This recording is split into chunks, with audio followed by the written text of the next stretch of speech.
السلام علیکم ورحمۃ اللہ وبرکاتہ۔ الحمد للہ رب العالمین، والصلاة والسلام علی امام الانبیاء والمرسلین، قائد الغر المحجلین، سیدنا و مولانا محمد المبعوث رحمة للعالمین، وعلى آلہ واصحابہ اجمعین۔ اما بعد فاعوذ باللہ من الشیطان الرجیم، بسم اللہ الرحمن الرحیم۔ یا ابت افعل ما تؤمر ستجدنی ان شاء اللہ من الصابرین۔ صدق اللہ مولانا العظیم۔ ابو الانبیاء حضرت ابراہیم علیہ السلام، اللہ رب العزت نے آپ کو بے پناہ کمالات سے نوازا۔ آپ کی ساری زندگی اللہ کا ایک سچا اور سچا بندہ کے روپ میں گزر گئی۔ نار نمرود گلزار ہو گئی۔ اب وہاں آپ کا رہنا مشکل ہو گیا، سوائے حضرت لوط علیہ السلام کے کوئی بھی آپ پر ایمان نہ لایا۔ بہرحال اللہ رب العزت کی یہ سنت ہے کہ جب وہ کسی اولو العزم کو ایک جگہ سے دوسری جگہ ہجرت کرواتا ہے تو پہلے اپنی سلطنت کا اسے مشاہدہ کرواتا ہے۔ حضرت ابراہیم علیہ السلام کو اللہ رب العزت نے ہجرت سے پہلے معراج کروایا۔ جیسے حضور نبی کریم صلی اللہ علیہ وسلم کو معراج نصیب ہوا، ایسے ہی حضرت ابراہیم علیہ السلام کو معراج ہوا۔ فرق کتنا ہے کہ حضرت ابراہیم علیہ السلام کی روح مبارک گئی، آپ کا جسم یہیں رہا۔ نبیوں کے سردار کی روح بھی گئی اور آپ کا جسم بھی گیا۔ یہ اللہ رب العزت کا انعام ہے۔ ذالک فضل اللہ یؤتیہ من یشاء، یہ اللہ کا فضل ہے، اللہ جسے چاہتا ہے عطا فرماتا ہے۔ کذالک نوری ابراہیم ملکوت السماوات والارض، ایسے ہی ہم دکھاتے حضرت ابراہیم علیہ السلام کو آسمانوں اور زمین کی بادشاہتیں۔ اللہ رب العزت نے مشاہدہ کروایا، کہاں تک گئے اللہ بہتر جانتا ہے، تفصیلات معلوم نہیں۔ ہمیں تفصیلات معلوم ہیں تو ہمارے نبی صلی اللہ علیہ وسلم کی باقی تفصیلات اللہ بہتر جانتا ہے۔ اس کے بعد حضرت ابراہیم علیہ السلام نے وہاں سے ہجرت کی، اللہ کے حکم سے ہجرت کی۔ پہلے آپ مصر گئے تو وہاں قرب و جوار میں ایک بادشاہ تھا۔ وہ جو بھی آدمی آتا، اگر اس کی بیوی حسین ہوتی تو اسے قابو کر لیتا، اسے اپنے حرم میں شامل کر لیتا۔ ظالم تھا، بادشاہ تھا، اس کے سامنے کون دم مارتا۔ حضرت سارہ رضی اللہ تعالی عنہا، جو حضرت ابراہیم علیہ السلام کی اہلیہ تھی، اللہ کی مہربانی وہ دنیا کی خوبصورت ترین عورت تھی۔ جیسے ہی سلطنت میں داخل ہوئے تو وہاں اس کے کارندے اور جاسوس عورتوں نے بتا دیا کہ دنیا کی ایک خوبصورت عورت تیرے علاقے میں آ گئی ہے۔ اس نے آپ کو بلا کے پوچھا یہ کون ہے؟ فرمایا یہ میری بہن ہے، اہلیہ نہیں کہا، بہن کہا، کیونکہ دینی بہن تھی، کلمہ ایک پڑھا تھا، اس وجہ سے اس کو آپ نے دینی بہن کہا، کیونکہ بہن کو وہ چھوڑ دیتا تھا، باقی نہیں چھوڑتا تھا۔ لیکن آپ کا حسن ایسا تھا کہ جس سے وہ رہ نہ سکا، اس نے آپ کو قابو کرنے کی کوشش کی۔ اس نے کہا اسے میرے کمرے میں بھیج دو، فلاں جگہ بٹھاؤ، میں آ جاتا ہوں۔ آپ وہاں چلی گئیں تو بادشاہ بن سنور کے آیا، بری نیت سے آیا۔ جیسے ہی کمرے میں داخل ہوا، اسے عجب قسم کا ایک فالج آ گیا، ہاتھ پاؤں اس کے مڑ گئے، وہ قابل نہیں رہا۔ اس نے کہا میرے لیے دعا کر دے، اللہ مجھے ٹھیک کر دے تو میں تجھے کچھ نہیں کہوں گا۔ عرض کی یا اللہ اسے ٹھیک کر دے، اگر یہ مر گیا تو لوگ میرے کھاتے لگا دیں گے، اس لیے ٹھیک کر دے۔ وہ ٹھیک ہو گیا، دوبارہ بدنیت ہو گیا، دوبارہ اس کے ساتھ ایسے ہوا۔ جتنی مرتبہ بدنیت ہوا اتنی مرتبہ ہی اللہ رب العزت نے اسے ذلیل و رسوا کیا۔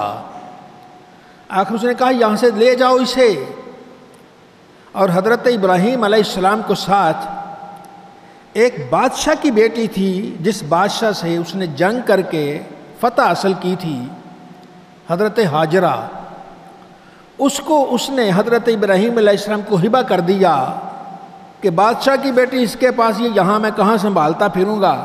وہ آپ کو دے دی۔ آپ وہاں سے لے کر شام چلے گئے۔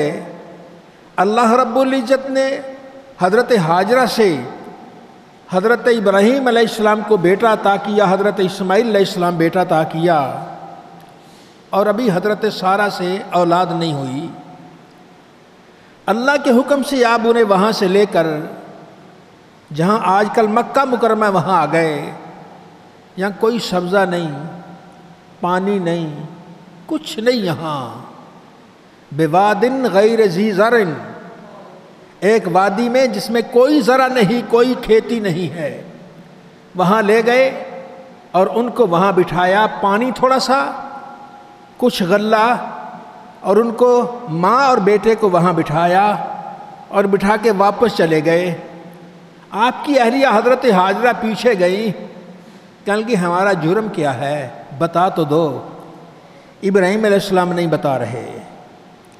پھر وہ پھر کہتے ہیں ہمارا جرم کیا ہے، کون سی غلطی ہوگی، یہاں کس کے حوالے کر کے جا رہے ہو، وہ نہیں بتا رہے۔ آگے پھر بڑی بتائیے تو صحیح ہماری غلطی کیا ہے، ہمیں چھوڑ کے کیوں جا رہے ہیں، وہ کوئی جواب نہیں دے رہے۔ ان کا اتنا بتا دیجئے آپ کا یہ اپنا فیصلہ کہ اللہ کا حکم ہے۔ آپ نے ادھر ہی منہ کر کے کہا اللہ کا حکم ہے، کہنے کہ پھر اللہ ہمیں ضائع نہیں کرے گا، اللہ ہمیں ضائع نہیں۔ واپس آ گئی، بچے کو سنبھالا، پانی تھا جتنے دن چلا، جو کچھ غلہ تھا وہ جتنے دن چلا وہ کھاتی رہی، پانی ختم ہو گیا۔ اب آپ کے پینے کے لیے پانی نہیں، دودھ بھی خشک ہو گیا آپ کا، اب بچے کے پینے کے لیے بھی کچھ نہیں ہے۔ اب وہ گھبرائی، بیٹا ہے، بیٹا اس وقت پریشانی میں ہے، اسے پانی کی ضرورت ہے۔ وہ پہاڑی پہ چڑھ گئیں، صفا پہ چڑھ گئیں، اور چڑھ کر نیچے آئیں، دیکھا کوئی نظر نہ آئے، نیچے آئیں، نیچے وادی گہری تھی، اب تو برابر کر دیے، نیچے وادی گہری تھی، وہاں دوڑ کے آگے گئیں، پھر آگے پہنچ کر پھر آگے اسی رفتار سے اگلی پہاڑی پہ چڑھ گئیں، وہاں دیکھا، 2-4 منٹ دیکھا، کوئی نظر نہ آئی، بچے کی محبت غالب آئی، پھر آئی وادی میں، پھر دوڑنا شروع کر دیا۔ دوڑتے اس طرح 7 چکر لگائے، 1 2 3 4 7 چکر لگائے۔ جب 7ویں چکر پہ مروہ پہنچی، انہیں کچھ آہٹ سی محسوس ہوئی، وہ دوڑتی ہوئی اپنے بیٹے کے پاس آئی تو دیکھا بیٹا ایڑی رگڑ رہا ہے، اور اس سے اللہ نے چشمہ جاری کر دیا، اللہ نے اسے چشمہ جاری کر دیا ہے۔ حضرت اسماعیل علیہ السلام کے اندر نور محمد مصطفیٰ ہے، آپ نے ایڑی زمین پہ لگائی ارے تو پانی کہاں ہے؟ اللہ بہتر جانتا کہاں ہے۔ اگر 7 زمینیں اور بھی گہرا ہوتا، پانی ایڑی کو بوسہ دینے کے لیے باہر آ جاتا۔ پانی باہر آ گیا، آپ نے پانی کو دیکھا، پانی آ رہا ہے، تو اب اس کے اندر چھوٹی منڈیر سی بنائی کنکریاں لے کر کہ پانی پھیل گیا ضائع نہ ہو جائے۔ تو پانی بڑھنے لگا۔ پھر اسماعیل علیہ السلام کی والدہ وہ کہتی ہیں زم زم رک جا رک جا، پانی رک جا رک جا۔ اللہ کے نبی نے ارشاد فرمایا اگر اسماعیل علیہ السلام کی والدہ زمزم نہ کہتی تو ایک جاری چشمہ ہوتا، یہ زمزم ایک جاری چشمہ ہوتا، وہاں پانی رک گیا۔ اب وہاں سے پانی آپ پیتی، بچہ پیتا، اب وہ حالات ٹھیک ہو گئے۔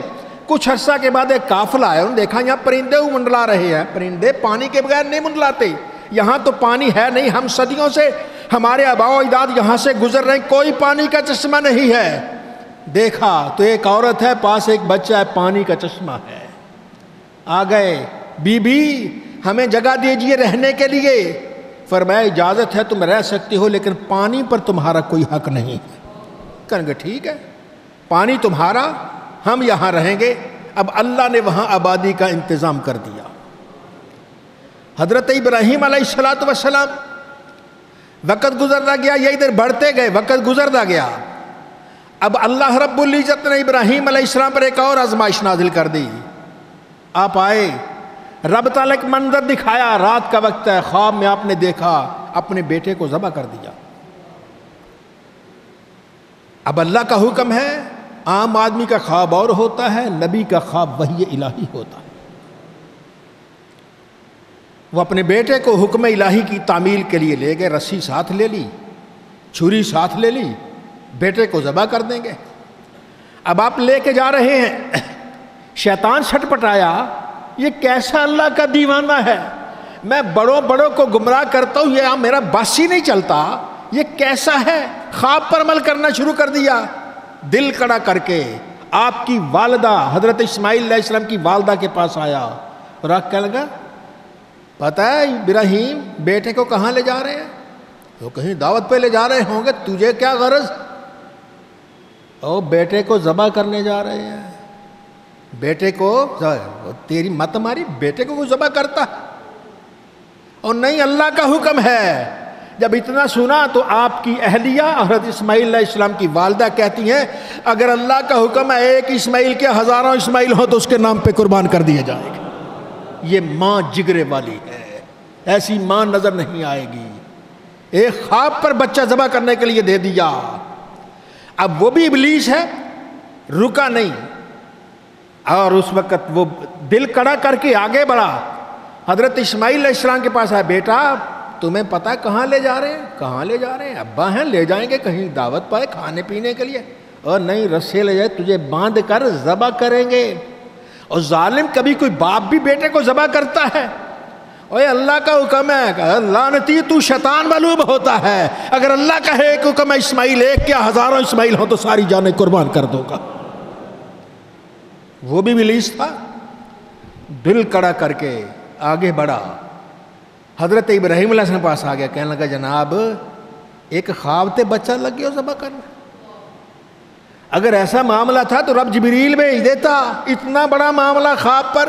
فرمایا تو ابلیس معلوم ہوتا ہے ظالم، تجھے پتہ نہیں میرا خواب بھی وحی الہی ہے، اللہ کے نبی کا خواب بھی وحی اللہ کی وحی ہوا کرتا ہے۔ آپ نے اس کا کنکر مارے، بار بار کنکر مارے، جہاں جہاں کنکر مارے آج تک وہاں کنکر پڑ رہے ہیں۔ اور ظالم ابراہیم علیہ السلام کی اللہ نے ادا اتنی پسند آئی ہے کہ قیامت تک تیرے سر پہ جوتے ہی پڑتے رہ جائیں گے۔ حضرت ابراہیم علیہ السلام نے اپنے بیٹے سے کہا بیٹا میں نے خواب دیکھا۔ جی ابا کیا خواب دیکھا؟ میں تجھے ذبح کر رہا ہوں، فانظر ماذا ترى، دیکھ تیری کیا رائے ہے، بیٹا بتا تیری کیا رائے ہے۔ اب کوئی اور زبان میں 1000 ترجمہ کرتا رہے اس کا حق ادا نہیں ہوتا۔ جو آپ نے قرآن پاک نے الفاظ بیان کی دیے، کہا یا ابت افعل ما تؤمر ستجدنی انشاء اللہ من الصابرین، ابا جان جو آپ کو حکم دیا گیا ہے کر گزریے، انشاءاللہ اسماعیل صبر کرنے والوں میں نظر آئے گا۔ سکھائے کس نے اسماعیل کو آداب فرزند، یہ فیضان نظر تھا، یہ مکتب کی کرامت تھی، یہ کسی کی نظر کا کمال تھا، کسی مدرسے کے پڑھائی تھی، یہ نظر والے کی نظر کا کمال تھا۔ ابراہیم علیہ السلام کی ایسی نظر کرم کہ بیٹا بھی چند سال کا بیٹا ہے، 12-13 سال کا بیٹا ہے، وہ کہتا یا ابت افعل ما تؤمر، ابا جو حکم دیا گیا ہے کر گزریے، ستجدنی انشاءاللہ من الصابرین، انشاءاللہ مجھے صبر کرنے والوں میں پائیں گے۔ حضرت ابراہیم علیہ السلام آپ نے وہاں لٹایا، بیٹا کہتا ہے ابا آپ ایسا کریں، آپ مجھے الٹا لٹا دیں، میرے چہرے کو دیکھ کے کہیں آپ کو رحم نہ آ جائے۔ بیٹا کہتا ہے ابا آپ اپنی آنکھوں پہ پٹی باندھ لیں، کہیں دیکھ کے آپ کو رحم نہ آ جائے۔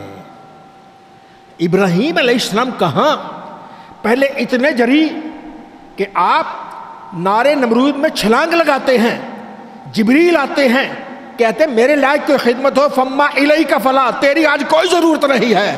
آج ابراہیم امتحان کے کمرے میں خود پرچہ حل کرے گا، چھلانگ لگا دی، بے دڑک آتش نمرود میں کود گیا۔ عشق، یہ عشق آتش نمرود میں کود جاتا ہے، لیکن آج یہ ہے کہ بیٹا کہتا ہے ابا آنکھوں پہ پٹا باندھ لو، ابا الٹا لٹکا دو، بیٹا سمجھا رہا ہے۔ وجہ یہ ہے پہلے نور مصطفیٰ ابراہیم میں تھا، اب نور مصطفیٰ اسماعیل میں منتقل ہو گیا ہے۔ حضرت اسماعیل علیہ السلام نے آسمانوں پہ ہلچل مچ گئی، یہ کیا ہو رہا ہے یا اللہ، یہ کیا ہو رہا ہے؟ اس وقت اللہ نے کہا کیا ہو رہا ہے، میں نے حکم دیا ہے، یا اللہ ایک ہی تو خلیل ہے تیرا، اپنے بیٹے کو ذبح کر رہا ہے، کون ہوگا تیرا نام لینے والا؟ پروردگار نے کہا جاؤ جا کے کہہ لو۔ حضرت ابراہیم علیہ السلام کے پاس فرشتے آتے ہیں، بار بار آتے ہیں، فرمایا ہٹ جاؤ پیچھے، ہٹ جاؤ ہٹ جاؤ۔ آپ نے حضرت اسماعیل علیہ السلام کو لٹایا، الٹا لٹایا، اپنی آنکھوں میں پٹی باندھی، چھری چلائی، چھری چل نہیں رہی، نرم ہو گئی چھری۔ آپ نے پتھر پہ ماری، پتھر تو ٹکڑے کر دیا، چھری تو اس پتھر کو توڑ رہی ہے، ابراہیم اسماعیل کا نازک گلا اس کو چیر نہیں رہی۔ کہہ گئی حضرت اللہ سے کہا یا اللہ زبان دے دے، رب نے زبان دی، کہتی حضرت آپ جب آگ میں جانے لگے تھے نا، رب نے ایک مرتبہ آگ سے کہا تھا یا نارو کونی بردم و سلامن علی ابراہیم، اے آگ ٹھنڈی اور سلامتی والی ہو جائے ابراہیم پر۔ آج جب آپ حضرت اسماعیل کے گلے پہ چلانے لگے ہیں نا، رب نے مجھے ایک مرتبہ نہیں 70 مرتبہ کہا ہے چھری خبردار اسماعیل کے گلے کو کچھ نہیں کہنا ہے۔ حضرت ابراہیم علیہ السلام نے پھر چھری چلا دی، چھری چلائی، آپ کو یوں محسوس ہوا جیسے کہ چھری چل گئی ہے، ذبح ہو گیا ہے میرا بیٹا۔ آنکھیں کھولی، دیکھا بیٹا سامنے مسکرا رہا ہے اور جنت کا ایک دمبا ذبح ہو چکا ہے۔ یہ کیا؟ اللہ فرماتا ہے ہم نے فدیہ کے طور پہ دے دیا، وَفَدَيْنَاهُ بِذِبْحٍ عَظِيمٍ، ایک بہت بڑی قربانی۔ یہ قربانی نہیں، قیامت تک آنے والی ساری قربانیوں کو ہم نے بطور فدیہ قبول کر لیا ہے۔ ایمان والے تو خوش قسمت ہے، آج تو قربانی اب دے رہا ہے، نبی کے صدقے اللہ نے ہزاروں سال پہلے تیری قربانی کو قبول کر لیا ہے۔ تو یہ حضرت ابراہیم علیہ السلام نے اللہ کے نام پر اپنے بچے کو قربان کر دیا۔ آؤ آج ہمیں تو اس کی اجازت نہیں ہے، شریعت میں آج اگر کسی کو خواب الہام وحی کو جو مرضی کہتا رہے، کسی کو اپنا بیٹے قربان کرنے کی اجازت نہیں ہے، وہ کر گئے جنہوں نے کرنا تھا۔ آؤ جو اللہ کے باقی حکم ہیں اس پر تو عمل کریں، نماز پڑھیں، روزے رکھیں، عبادت و ریاضت کریں۔ غرباء اور مساکین کا خیال رکھیں، جو ایسا کر جاتے ہیں رب تعالیٰ کی رحمتوں سے مالا مال ہو جاتے ہیں۔ ابراہیم علیہ السلام ان قربانی کرنے والوں کو انشاءاللہ میدان حشر میں بھی تلاش کریں گے، اسماعیل علیہ السلام بھی تلاش کریں گے، اور خود ہمارے آقا و مولا صلی اللہ علیہ وسلم ان کو تلاش کر کے جنت میں لے جائیں گے۔ اللہ تعالیٰ سب کی قربانیاں قبول فرمائے۔ وآخر دعوانا ان الحمد للہ رب العالمین۔